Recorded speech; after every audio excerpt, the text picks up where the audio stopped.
Une découverte étonnante peut nous laisser plus de questions que de réponses. Dans cette vidéo, nous vous ferons découvrir des découvertes aussi incroyables qu'énigmatiques et nous vous expliquerons tout ce que nous savons à leur sujet. Numéro 1. Nécropole de Minya. La nécropole antique la plus célèbre d'Égypte est Saqqara, qui a livré d'innombrables découvertes archéologiques ces dernières années et continuera probablement à le faire au cours de la prochaine décennie.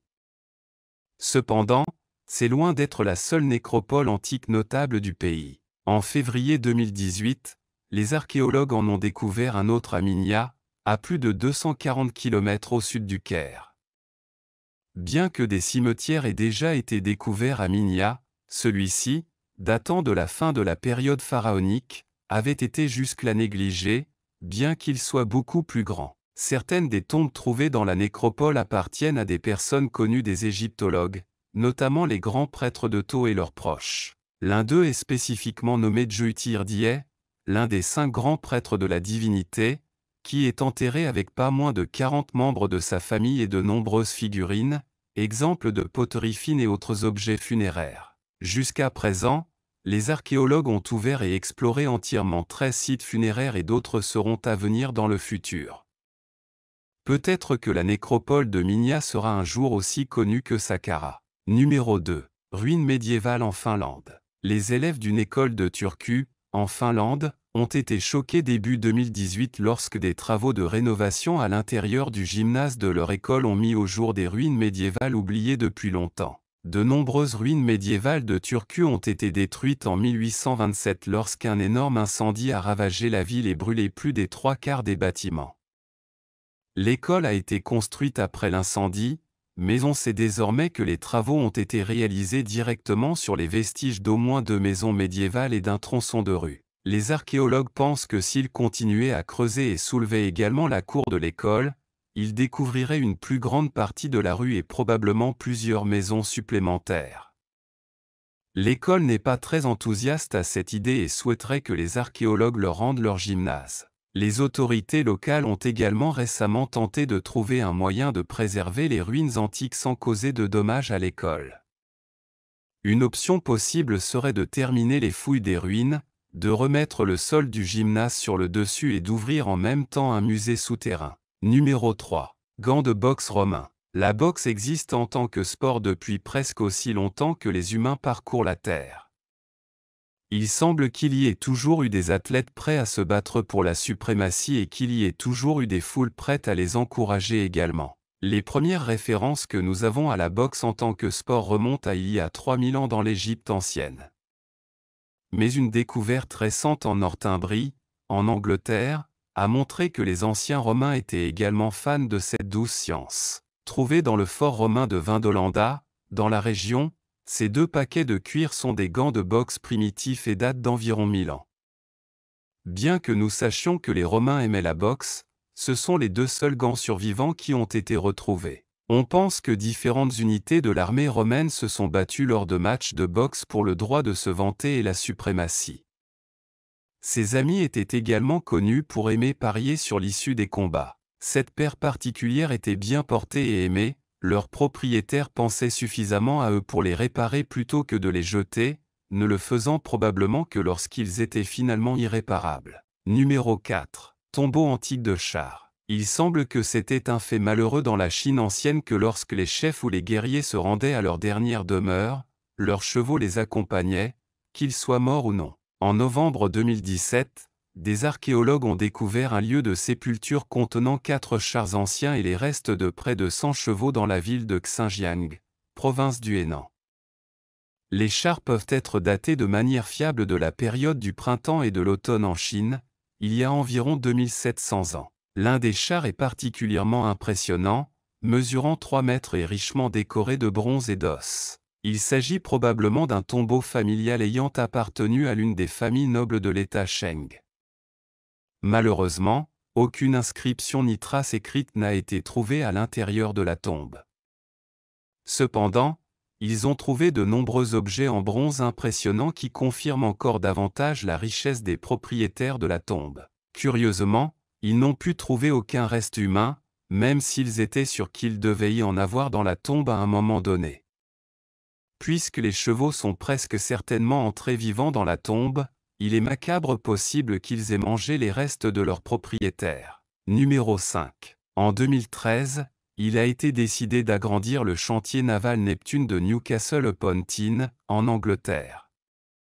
Avant le début des travaux d'agrandissement, des archéologues ont été invités à examiner le chantier prévu. Ce faisant, ils trouvèrent un tronçon de chemin de fer en bois de 80 pieds de long. Il ne s'agit pas de n'importe quel chemin de fer en bois, il s'agit du plus ancien chemin de fer en bois encore existant au monde. Lorsque ces rails ont été construits au XVIIe siècle, les trains n'avaient pas encore été inventés. Au lieu de cela, le chemin de fer transportait des véhicules ressemblant à des wagons en bois, connus sous le nom de chalupas, qui étaient tirés par des chevaux le long des voies.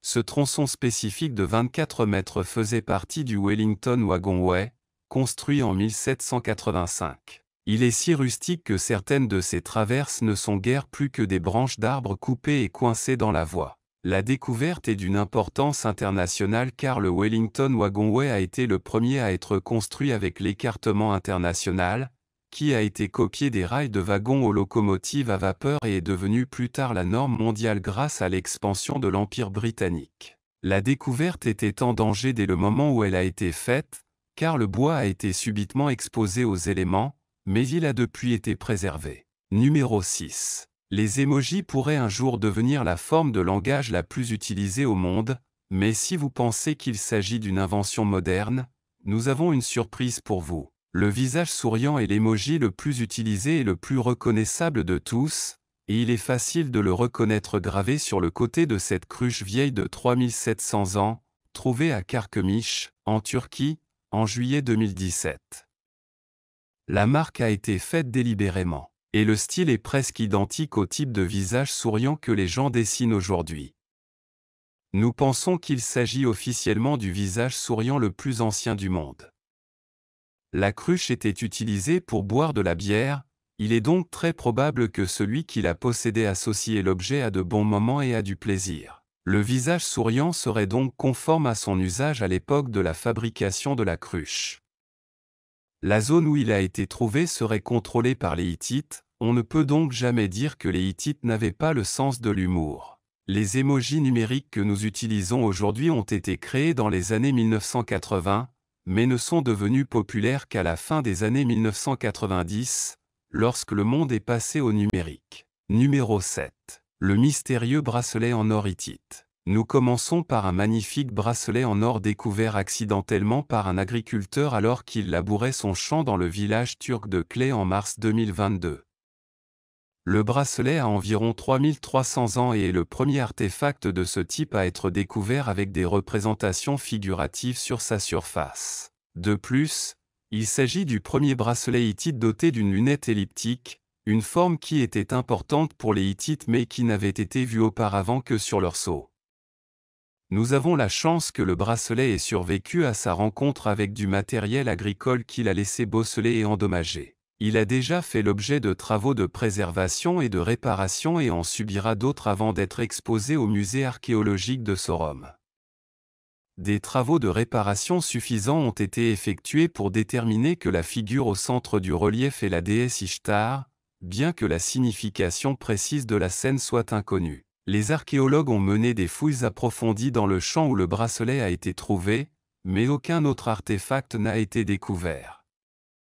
La présence du bracelet sur le terrain reste donc inexpliquée. Numéro 8. Le fragile navire vieux de 1300 ans en France. Les scientifiques se sont lancés dans une course contre la montre pour sauver notre prochaine découverte depuis qu'ils l'ont trouvé. Il s'agit d'un navire vieux de 1300 ans trouvé en France, d'une conception exceptionnellement rare. Le navire pourrait être d'une importance capitale pour les historiens et les chercheurs, mais il ne durera peut-être pas assez longtemps dans son état actuel pour qu'ils puissent l'examiner. Les poutres en chêne, en châtaignier et en pin du navire naufragé sont si délicates qu'il faut les asperger d'eau toutes les 30 minutes pour éviter qu'elles ne se désintègrent. Le bateau de 40 mètres de long a été retrouvé sur les rives de la Garonne, dans le sud-ouest de la France, début 2022, mais les matériaux de construction à partir desquels il est fabriqué n'avaient pas été touchés par l'air ou la lumière depuis le jour de sa fabrication, ce qui a provoqué une catastrophe, les rendant extrêmement vulnérables. La datation au radiocarbone indique que le navire a coulé entre 687 et 720 après JC et qu'il est remarquablement avancé d'après ce que nous savons de l'architecture navale française du Moyen Âge. Il aurait pu s'agir du premier navire de ce type ou d'un navire expérimental considéré comme un échec après le naufrage. Si nous ne parvenons pas à stabiliser suffisamment l'épave pour l'examiner correctement, nous ne le saurons peut-être jamais. Numéro 9. L'origine de la peste noire. Nous savons que la peste noire a été le fléau le plus meurtrier qui ait jamais frappé la planète. Nous savons également que la peste a culminé entre 1346 et 1352. Ce que nous n'avons jamais su, c'est où la peste a commencé, mais cela a peut-être changé récemment. Après avoir examiné des milliers de pierres tombales médiévales, les chercheurs pensent avoir pu retracer les origines de la peste noire à un endroit précis et improbable. S'ils ont raison, tout a commencé près du lac Issyk-Kul, dans l'actuel Kirghizistan. Un nombre disproportionné d'inhumations ont eu lieu dans les cimetières voisins de Burana et de Karajigak entre 1338 et 1339, la cause du décès étant la peste. Les scientifiques ont ouvert les tombes de 3 de ces individus et ont identifié la bactérie de la peste dans chacun d'entre eux. De là, la peste a probablement atteint l'Europe occidentale à bord des navires marchands et a ensuite tué environ 50% de la population totale de l'Europe. Bien que l'on pensait autrefois que les rats étaient responsables de la transmission de la peste noire, il est désormais plus probable qu'elle ait été transmise par des puces infectées. Numéro 10. Il existe de nombreux exemples d'art néolithique en Écosse, mais aucun ne pose autant de mystères que ceux connus sous le nom de pierre de Towie ou boule de Towie.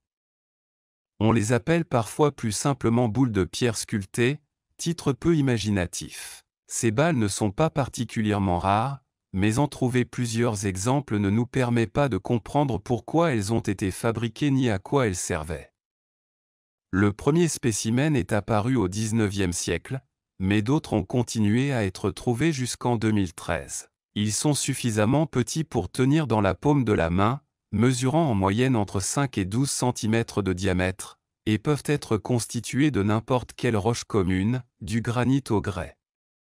Au lieu d'être sphériques, ils sont délibérément recouverts de zones surélevées et décorés de motifs complexes de lignes et de cercles. Des motifs similaires ont également été trouvés sur des artefacts appartenant aux Pictes, qui vivaient en Écosse il y a 2800 ans, mais les pierres sont beaucoup plus anciennes, certains auraient plus de 5000 ans. Les théories sur leur utilisation varient, de leur utilisation possible comme arme à un type de curriculum vitae que les maçons emportaient avec eux pour démontrer leurs compétences lorsqu'ils cherchaient un emploi rémunéré. Numéro 11. Vous avez peut-être vu cet artefact suivant dans les actualités relativement récemment.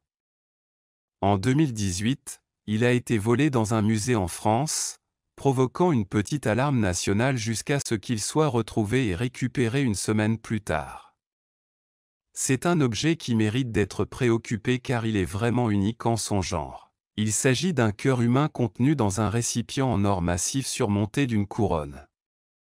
Il s'agit du reliquaire doré du cœur d'Anne de Bretagne, qui a été restitué sain et sauf au musée de Nantes. Anne était une figure extrêmement importante de l'histoire de France, elle est la seule femme à avoir épousé 2 rois de France et a également réussi à épouser un empereur du Saint-Empire avant de mourir en 1514. Sa mort a été considérée comme une telle tragédie nationale que la période de deuil officiel a duré plus d'1 mois. Dans son testament, il précise qu'à sa mort, son cœur sera prélevé et placé dans un récipient en or massif avant d'être envoyé à la ville de Nantes et déposé dans la tombe de ses parents. La plupart de ses souhaits ont été exaucés, son cœur est donc dans la boîte dorée. Ce n'est peut-être pas sur la tombe de ses parents, mais au moins le musée de Nantes est dans la même ville. Numéro 12. Le gâteau aux fruits est réputé pour rester comestible longtemps après sa préparation, mais même en tenant compte de cela, nous aurions de fortes réserves quant à la consommation de ce gâteau aux fruits en particulier. Il a plus d'1 siècle et a été trouvé dans une cabane au Cap Adar, en Antarctique, en 2017. La cabane elle-même est la cabane Borchgrevink, construite par l'explorateur norvégien Karsten Borchgrevink en 1899 et utilisée plus tard par d'autres explorateurs. Il s'agit de la plus ancienne structure artificielle de l'Antarctique. Borchgrevink n'a pas fabriqué ni transporté ce gâteau, on pense qu'il date de la malheureuse expédition Terra Nova du capitaine Robert Falcon Scott entre 1910 et 1913. Une société appelée Huntley et Palmer est connue pour avoir fourni des fournitures à l'expédition Terra Nova. Le gâteau aux fruits est donc probablement leur œuvre. Scott n'a jamais atteint le cap Hadar. Le gâteau a donc dû appartenir au groupe dirigé par le premier officier Victor Campbell, qui s'y est réfugié pendant l'hiver 1911. Les experts disent que le gâteau est en excellent état et est toujours comestible, nous les prenons au mot. En raison de leur haute énergie, les gâteaux aux fruits restent un choix populaire auprès des explorateurs visitant l'Antarctique. Numéro 13. Puisque nous parlons de nourriture, voyons ce que l'on peut découvrir en examinant le contenu d'une boîte à lunch de l'âge du bronze. Cette boîte particulière a été découverte lors de la fonte des glaces au col du Lödberg en 2012, à 2400 mètres d'altitude dans les Alpes bernoises. La boîte circulaire est composée de 3 essences de bois différentes, la base est en pin, les côtés sont en saule et les coutures sont en mélèze. La boîte étant en bois, il a été possible aux scientifiques de réaliser des tests au radiocarbone, confirmant ainsi qu'elle a au moins 4000 ans. Étonnamment, la même glace qui préservait le bois préservait également partiellement les traces de ce qui se trouvait à l'intérieur de la boîte. Les scientifiques ont découvert du goudron ou des scories adhérant aux surfaces intérieures du bois, ce qui indique qu'ils étaient utilisés pour stocker ou transporter des grains entiers. Leur présence à cet endroit précis soulève des questions pour les historiens. Existait-il une route commerciale reliant ces hauts plateaux bernois à la vallée, ou s'agissait-il simplement d'un randonneur préparant une boîte à lunch avant de partir pour un long voyage? Numéro 14. Corps des marais antiques. C'est une réalité malheureuse que les humains se retrouvent parfois piégés dans des tourbières, incapables de s'en libérer, et y perdent la vie. Lorsqu'un soi-disant corps de tourbière a été découvert au Danemark en avril 1952, on pensait initialement qu'il appartenait à un coupeur de tourbe nommé Red Christian, disparu de la région en 1887. La datation au radiocarbone du cadavre racontait une histoire très différente. Ce corps n'était pas d'un passé récent, il était positivement ancien. Aujourd'hui connu sous le nom d'homme de Grobal, en raison de la proximité de la tourbière avec la ville de Grobal, ce corps bien conservé appartient à un homme décédé il y a plus de 2300 ans, à l'âge du fer. Ce qui déroute les experts à propos du corps, c'est que ses mains ne montrent aucun signe de la rugosité qui viendrait du travail manuel, ce que l'on attend d'un civil de cette époque. Il avait environ 30 ans, mesurait 1,52 m et, d'après le contenu de son estomac, il était peut-être végétarien. Nous considérons le véganisme et le végétarisme comme des tendances de l'ère moderne, mais ils sont peut-être beaucoup plus anciens que nous ne le pensons. Numéro 15. Monuments Olmec à Teno, Mexique. Nous avons maintenant une découverte notable survenue à Teno, au Mexique, en août 2022. Là, les archéologues ont découvert un ensemble de monuments massifs de la culture Olmec qui comprennent une paire de reliefs sculptés dans le calcaire. Ces reliefs représentent des dirigeants Olmec dans une pose rituelle de contorsionniste qui réduirait les niveaux d'oxygène dans le cerveau et induirait un état de transe. Les Olmecs croyaient que ce processus était divin. Ces représentations sont extrêmement rares, c'est pourquoi les archéologues du pays sont enthousiasmés. Chacun des reliefs est grand, avec un diamètre d'environ 5 pieds, et représente également de grands visages portant des diadèmes et des miroirs avec des croix Olmec en leur centre. Il est difficile de déterminer l'âge exact de ces œuvres d'art anciennes, mais cette partie de Tino, près de la rivière Usumacinta, était un important centre de population des Olmecs pendant la période de formation, il y a environ 2900 ans. Les experts en art ancien sud-américains suggèrent que le style des reliefs pourrait avoir été influencé par les premiers Mayas, bien que cette affirmation soit controversée et qu'il n'y ait pas encore suffisamment de preuves pour l'étayer. Finalement, Les Mayas sont devenus prédominants dans cette partie du pays il y a environ 2000 ans.